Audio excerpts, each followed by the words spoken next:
नमस्कार, मैं हूं प्रदीप कुमार। आप देख रहे हैं पॉलिटिकल आइडिया। पॉलिटिकल आइडिया के आज के इस अंक में आप सभी दर्शकों का बहुत बहुत स्वागत है। मित्रों, कल मैंने कहा था आपको कि बीजेपी ने अंततोगत्वा बिहार में अपना चेहरा घोषित कर दिया और उसके कारण भी मैंने बताए थे कि बिहार की राजनीति में यह वर्तमान वह दौर है और मैं कहूं कि अब तक आज़ादी के बाद से लगभग यही दौर चलता रहा है। बिहार की राजनीति की सबसे बड़ी पहचान रही है कि बिहार में जातिगत समीकरण सबसे प्रमुख भूमिका निभाता रहा है चुनावी राजनीति में।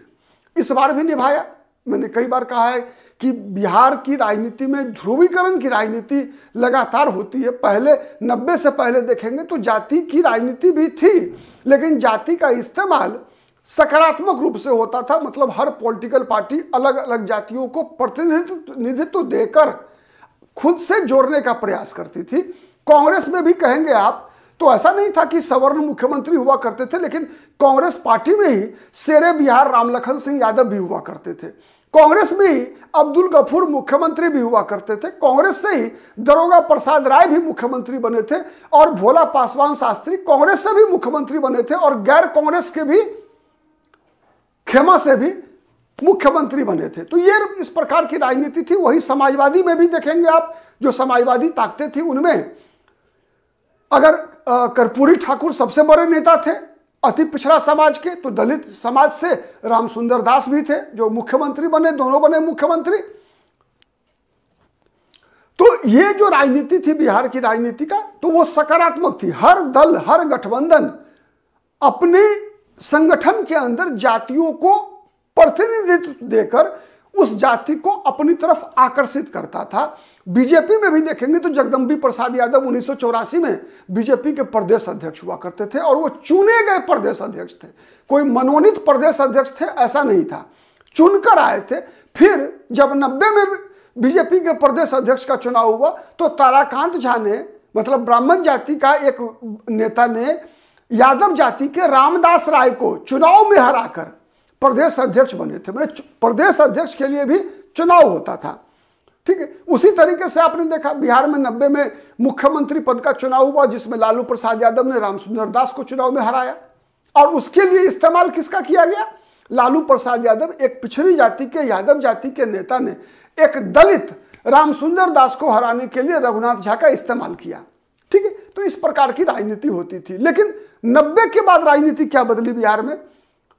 बिहार में बदली कि नकारात्मक राजनीति। मतलब पहले ध्रुवीकरण, तो ध्रुवीकरण और काउंटर पोलराइजेशन, पोलराइजेशन और काउंटर पोलराइजेशन बिहार में शुरुआत हुआ। सबसे पहले ध्रुवीकरण होने लगा सवर्णों के खिलाफ, मंडल आयोग की रिपोर्ट लागू होने के बाद, उसके बाद मुसलमानों के खिलाफ राम जन्मभूमि का आंदोलन शुरू होने के बाद, फिर लालू प्रसाद यादव का शासनकाल जब 10 वर्ष का हुआ और उसके बाद नीतीश कुमार जैसे पिछड़े वर्ग के नेता बिहार में लालू प्रसाद यादव को चुनौती देने लगे, तो फिर बिहार में एंटी यादव पोलराइजेशन भी बिहार में होना शुरू हुआ। तो मैंने ये बताया था आपको, ठीक है।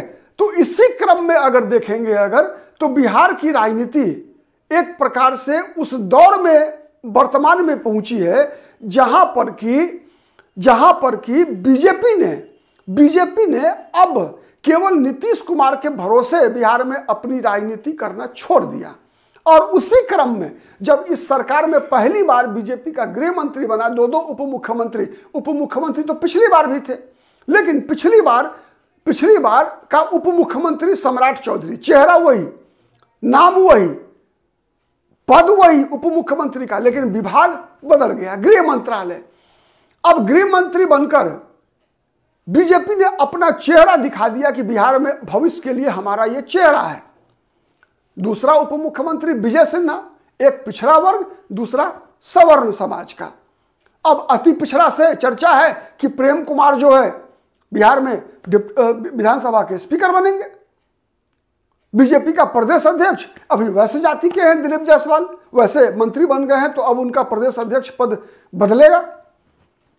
तो बिहार में आज मेरा ये सवाल है और हम समझने का प्रयास करेंगे आपके माध्यम से भी। कल जब मैंने कहा कि सम्राट चौधरी चेहरा बने तो कई लोगों ने कहा कि भाई आप तो पहले ऐसा नहीं कहते थे। तो मैंने कहा कि भाई जब जो होगा वही तो बोलूंगा, पहले जो मुझे दिखा तो मैंने पहले बताया। हमारा काम तो विश्लेषण करना है ना, जो समाचार निकल कर आएगा उसका विश्लेषण करना कि इसके पीछे मकसद क्या है। कल भी मैंने कहा था कि चूंकि बिहार में गैर यादववाद की राजनीति, गैर मुस्लिमवाद की राजनीति और गैर सवर्णवाद की राजनीति, ये बीजेपी का और एनडीए के लिए, अब कह लीजिए बीजेपी या जदयू, बीजेपी गैर यादववाद की राजनीति नहीं करती है, गैर यादववाद की राजनीति करते हैं नीतीश कुमार। अगर इतिहास देखेंगे, अगर 94 से लेकर जब से नीतीश कुमार ने समता पार्टी बनाया तब से गैर यादववाद की राजनीति नीतीश कुमार ने शुरुआत किया। बीजेपी तो 2015 में जब विधानसभा चुनाव लड़ी तो 33 यादवों को टिकट दिया था। 2020 में भी बीजेपी ने 16 यादव जाति के उम्मीदवार को टिकट दिया था। ठीक है, इस बार बीजेपी ने मात्र 6-8 यादव जाति के उम्मीदवार को टिकट दिया। तो कहा यह जाता है कि नीतीश कुमार के समीकरण से प्रभावित होकर नीतीश कुमार ने ही ऐसी सलाह दी बीजेपी को कि बीजेपी यादव जाति के कम से कम उम्मीदवार को, नेताओं को उम्मीदवार बनाए, जिससे कि एंटी यादव पोलराइजेशन हो सके। चूंकि यादवों का जो एक तरह से झुकाव इस बार पिछले चुनाव की तुलना में अधिक था, तो बीजेपी, स्वाभाविक था कि बीजेपी यादव जाति के बाद पिछड़े वर्ग में दूसरी सबसे बड़ी जाति कुशवाहा जाति है। तो इसीलिए बीजेपी ने सम्राट चौधरी को आगे किया कि क्योंकि बीजेपी ऐसा नहीं था, बीजेपी किसी आम विधायक को भी, कई लोग हैं, सुनील कुशवाहा हैं, कई और कुशवाहा जाति के उम्मीदवार बीजेपी से जीत कर आए हैं, उनको भी बना सकती थी डिप्टी सीएम, लेकिन सम्राट चौधरी को क्यों? तो मैंने कल कहा था बीजेपी के कई नेता ऐसे हैं जो बीजेपी के पुराने नेता हैं, वो भले ही किसी जाति से हों लेकिन उनकी छवि जातिवादी नहीं है। उनकी छवि, मैंने कल कहा था खुलेआम, उनकी छवि जातिवादी नहीं है। नित्यानंद राय को लोग, यादव जाति के लोग ही यादव नहीं मानते। ठीक है, मैं बता रहा हूं आपको, बीजेपी के अधिकतर नेताओं को, अपवाद छोड़ दीजिएगा, अपवाद के लिए कई हैं, ऐसे कई हैं, वो सवर्ण में भी हैं, पिछड़े में भी हैं, दलितों में भी है, कुछ लोग हैं बीजेपी में जो चाहते हैं कि वो जातिवादी बने, लेकिन बीजेपी का कार्यकर्ता और बीजेपी का मतदाता उनको स्वीकार नहीं करता कि ये फलाने जाति के नेता हैं। कई ऐसे चेहरे हैं जिसका कि उदाहरण मिल जाएगा आपको, आंकड़े मिल जाएंगे, जब जब वो चुनाव लड़ते हैं अपनी जाति के भरोसे, उनकी जाति के लोग ही उनको, उनका जाति का नहीं मानते, उनको मानते हैं कि भाजपाई है ये। ठीक है, ये सच्चाई है, इंक्लूडिंग नित्यानंद राय। ठीक है, मतलब जो बीजेपी में पला बढ़ा है, जो पला बढ़ा है उसको बीजेपी के लोग जाति का नेता नहीं मानते, ये सच्चाई है। तो बीजेपी को जरूरत है जाति के नेता की। और मैं ईमानदारी से कहूं, कुछ लोगों को तकलीफ हो सकती है इस वीडियो को सुनकर, लेकिन मेरा काम चूंकि ऐसा है कि मैं चाहता हूं कि कुछ मेरी विश्वसनीयता अलग तरह की बने, तो इसीलिए मैं थोड़ा कहने में हिचक नहीं रहा हूं। डर जरूर लगता है कि कई दर्शक जो है गुस्सा जाते हैं, नाराज हो जाते हैं। वर्तमान जो दोनों उप मुख्यमंत्री बने हैं ना मित्रों, इन दोनों की छवि जातिवादी है, इन दोनों की छवि जातिवादी है। इसीलिए बीजेपी ने इन दोनों को चेहरा बनाया, इसीलिए बनाया जातिवादी हैं ये लोग कि ये लोग ध्रुवीकरण कराने में सक्षम होंगे। दोनों उप मुख्यमंत्री, चाहे वो विजय सिन्हा हो चाहे सम्राट चौधरी हो।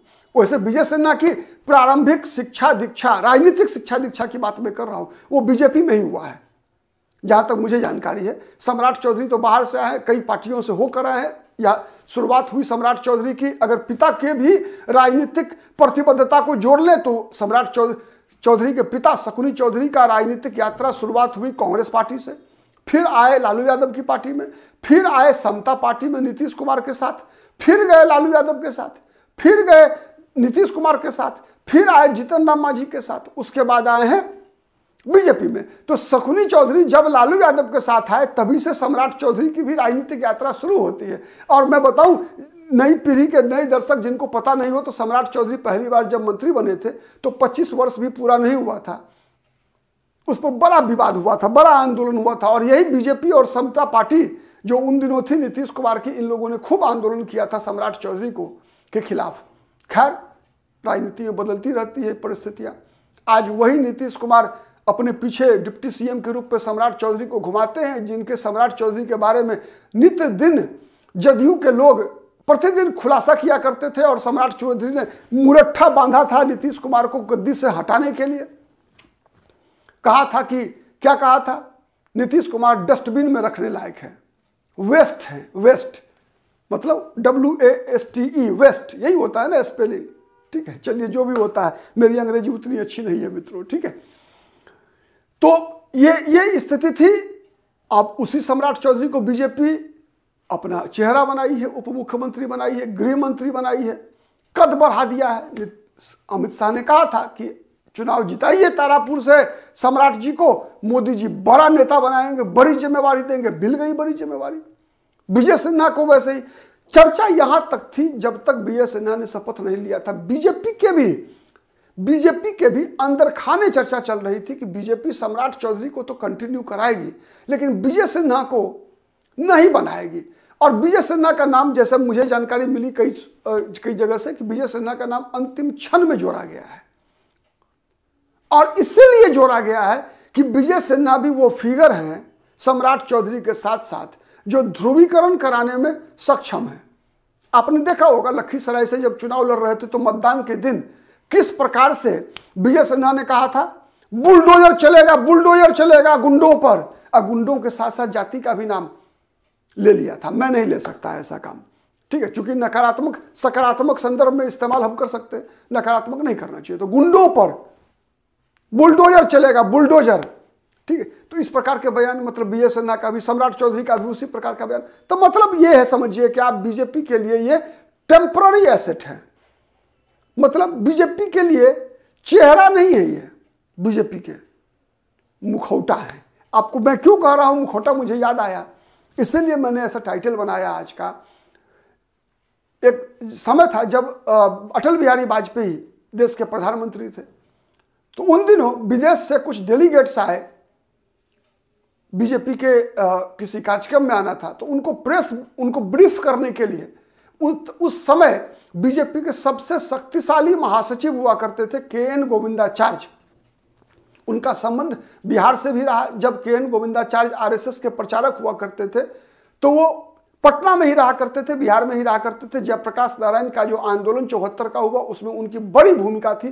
कहा जाता है कि राम बहादुर राय वो जो जनसत्ता के संपादक थे, और के.एन. गोविंदाचार्य की बड़ी भूमिका रही थी लोकनायक जयप्रकाश नारायण को 74 के आंदोलन में लाने के लिए।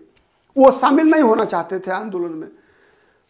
खैर, ये इतिहास की बात है। तो गोविंदाचार्य ने कहा था कि बीजेपी का चेहरा आडवाणी है, लाल कृष्ण आडवाणी है, वाजपेयी जी तो मुखौटा है, मतलब मजबूरी है मुखौटा। मतलब बीजेपी के एजेंडा को अगर समझना है, बीजेपी के काम करने के तरीके को समझना है, बीजेपी के उद्देश्य को समझना है, बीजेपी के लक्ष्य को समझना है, तो आप आडवाणी से मिलिए।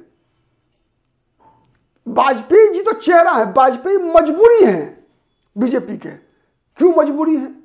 इसलिए कि आपको याद होगा उन दिनों जब देश में संसद में विपक्ष के नेता बने थे लाल कृष्ण आडवाणी 1991 के चुनाव के बाद। तो मुंबई में बीजेपी का राष्ट्रीय अधिवेशन था, उसमें लाल कृष्ण आडवाणी ने एकाएक घोषणा कर दिया कि अगर बीजेपी की सरकार बनेगी तो अटल बिहारी वाजपेयी प्रधानमंत्री बनेंगे। उसी के बाद नारा लगना शुरू हुआ देश भर में, अब की बारी अटल बिहारी, अब की बारी अटल बिहारी। जैसे 2014 में नारा लगा ना, क्या था नारा, मतलब मोदी के बारे में याद नहीं आ रहा अभी, ठीक है, अब की बार मोदी सरकार, सॉरी याद आ गया, अब की बार मोदी सरकार। तो वैसे ही नारा लगा था 1996 के चुनाव में, और उसके बाद 96, 98, 99 के चुनाव में यही नारा लगता रहा, अब की बारी अटल बिहारी। भारत माँ के मतलब था उसका, भारत माँ के 3 धरोहर अटल आडवाणी मुरली मनोहर, ये नारा लगता था। मुरली मनोहर जोशी उन दिनों बीजेपी के राष्ट्रीय अध्यक्ष हुआ करते थे, ठीक है। लाल किले पर कमल निशान, मांग रहा है हिंदुस्तान, ये नारा लगता था, ठीक है। तो अटल बिहारी वाजपेयी को लाल कृष्ण आडवाणी ने तब अपना चेहरा बनाया था जब लाल कृष्ण आडवाणी को लग गया कि लाल कृष्ण आडवाणी के नाम पर तो यार बहुमत नहीं मिलेगा, बहुमत नहीं मिलेगा, सरकार नहीं बन सकती। क्योंकि लाल कृष्ण आडवाणी को लोग क्या मानते थे, हार्ड लाइनर, कट्टर हिंदुत्व के पोस्टर वो आए थे लाल कृष्ण आडवाणी, राम जन्मभूमि के लिए रथ यात्रा करके गए थे, ठीक है। हिंदू हृदय सम्राट कहा जाता था लाल कृष्ण आडवाणी को, लेकिन वाजपेयी को सॉफ्ट माना जाता था, सॉफ्ट। तो बीजेपी को लग क्या रहा है ना कि बिहार में सॉफ्ट चेहरे से तेजस्वी यादव का और राहुल गांधी का मुकाबला करना संभव नहीं है। सॉफ्ट चेहरों के बल पे नीतीश कुमार का कोई तोड़ नहीं मिलेगा अभी, ठीक है। नीतीश कुमार ने जो जातीय एक अम्ब्रेला बनाया है, जिस कारण से नीतीश कुमार बिहार की राजनीति में वो बटखारा बने हुए हैं कि जिस बटखारा को तराजू के जिस पल्ले पर रख दीजिएगा उसी की सरकार बनेगी। नीतीश कुमार राजद के साथ गए तो राजद की सरकार बनेगी, बीजेपी के साथ रहे तो बीजेपी की सरकार बनेगी। तो इस परिस्थिति में बीजेपी को जो चेहरा चाहिए वो चेहरा सम्राट चौधरी का है, वो चेहरा विजय सिन्हा का है, जो ध्रुवीकरण करा सकता है।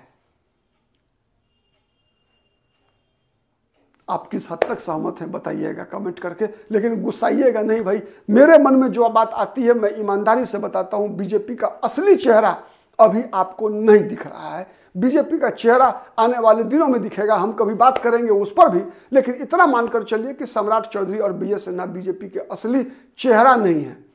ये दोनों बीजेपी के मुखौटा हैं। वर्तमान राजनीतिक परिस्थिति का मुकाबला करने के लिए बीजेपी ने यह सर्वश्रेष्ठ चुनाव किया है। सर्वश्रेष्ठ मैं बता रहा हूं।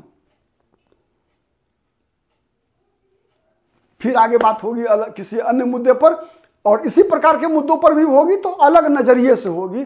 फिर मिलेंगे किसी अगले वीडियो में, तब तक के लिए नमस्कार।